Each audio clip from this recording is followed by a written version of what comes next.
Really, their aim is to stop the thing altogether. And I'm not entirely sure without a deterrent that is realistic at all. The other thing to remember is that this is only one form of illegal migration to the UK. So I think a week or so ago, Sky did a expose of the way that the Channel Tunnel is being used to actually bring people illegally into the UK. So the old methods of stowing away in vehicles has not gone away. So more now on the small boats figures. The numbers are quite complicated to interpret, so let's just run through them again. The Home Office say French authorities intercepted 61% of all attempted crossings in the last 3 months. That is after France and Britain agreed to a £660 million deal to patrol the beaches. But the proportion of attempted crossings by individual migrants that were prevented was lower, 34%. These figures are slightly up from the same time last year, but slightly lower than the 3 months before the deal was struck. I said it was complicated. Let's get some insight now from John Vine, the former Chief Inspector of Borders and Immigration. John, good morning. Good morning, Rosie. What we have seen is very dramatic video of this new French border police, a sort of beefed up border police. They've got different powers, so they can intercept boats not just while they're on the beach, but while they're in the water. We've seen footage of them, as we have in the past, but sort of very infrequently, using a knife to slash the boats, rendering it obviously sort of redundant as a vessel to cross the channel.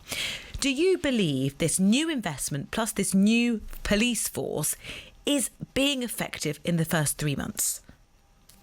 Well, yes, it's showing sign of some effectiveness. Basically, what there is a 50-strong squad of CRS, which is like the riot police in France. They've been trained to actually enter the water, go into the water and intervene and prevent the boats from being launched. And they're supported by 75 other police officers, and they're the only ones, really, who are authorised to do this. And this is good and bad.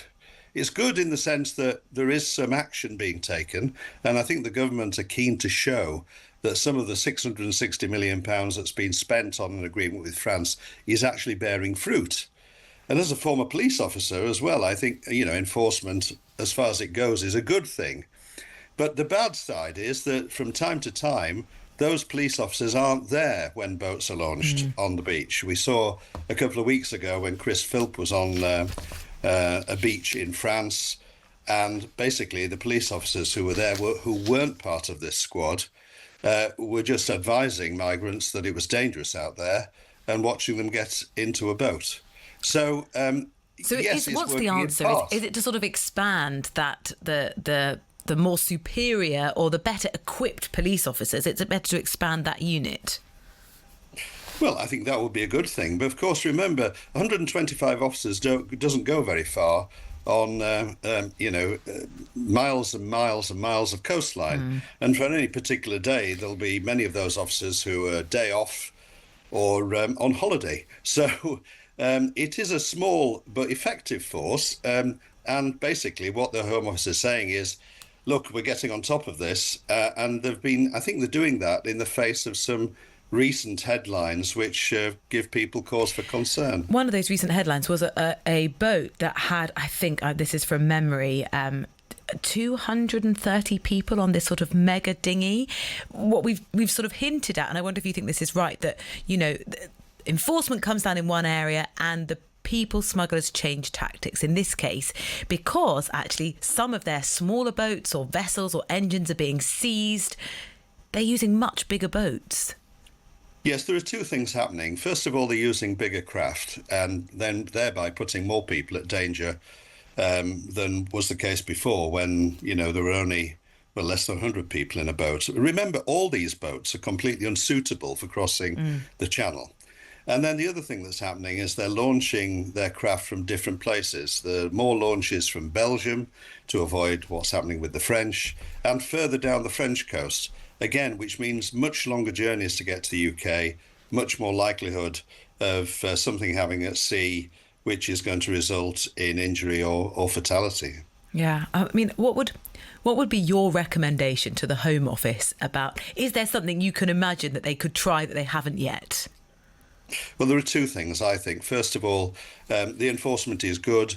greater intelligence about what's happening, greater use of drones and what have you. That's all being done, I think. But there are lots of people gathering in rendezvous points, in beaches in France. The French used to dismantle those camps, but that gives, when people are concentrated like that, it gives organised crime an ability to get people together and to support their operation. And so I think those camps need to be closed down if possible. And I think the other fundamental thing is there needs to be a deterrent. Whilst ever there's a demand for this trade, there will be a supply. And organised crime are very good, very nimble at changing their methods to try and circumvent what both the French and British are doing. Closing down the camps, I mean, it was about a decade ago, I can't remember the specific year, I was in Calais when they said, right, we're tearing the camp down, we'll put on coaches, you've got to get on coaches and we're going to send you elsewhere across the country and in some cases to other countries as well. That was, John, I mean, it was very dramatic at the time. It was very effective, but only for a short amount of time. Yes, that's true. I mean, there's only one way to solve this, and that's is the point I've just made about, having a deterrent. But disrupting the smuggling gang's activities is one of the best things that the British and French can do. The more that can disrupt and get in the way of the business model, the better. So if you are in northern France now, you see lots of people wandering around with life jackets, trying to avoid the authorities, get to a point where they're being organised by other people, and disrupting that organisation, I think, would help reduce the figures. At the end of the day, though, the government needs to tell us what it aims to achieve and by when. So, for example, if they've invested all this money and they're thinking that things are improving, can they tell us when they expect, for example, crossings to be halved by the end of the year? Or by when do they expect all the crossings to have stopped? Do you think that would be realistic, though? Well, the politicians shy away from that ever since, of course, the Conservatives said we'll reduce migration to the tens of thousands. Well, they also said they'd stop the boats, and I think they regretted that very punchy slogan that was very memorable and then impossible to achieve. Yes, but the problem is, we can't really hold them to account unless they actually tell us what they think they're going to achieve and by when. Yeah. What would you imagine would be realistic? Well, really, their aim is to stop the thing altogether. And I'm not entirely sure without a deterrent that is realistic at all. The other thing to remember is that this is only one form of illegal migration to the UK.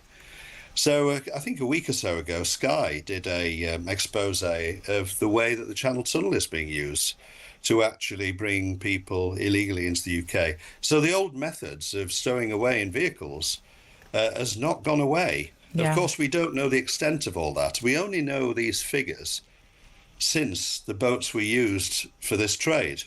So we're using the figures that we've created by rescuing people in the Channel. But we've never really known the full extent of illegal migration into the UK, which I suspect is much higher. John, thank you for your time and for the context. John Vine, the former Chief Inspector of Borders and Immigration, on there, as we have talked about so many times over the last few years, the deeply complex pull and push factors and what legal government policy you can put in place to try and prevent people making the journey in the first place, and then, processing the claims of people who have made the journey swiftly and efficiently.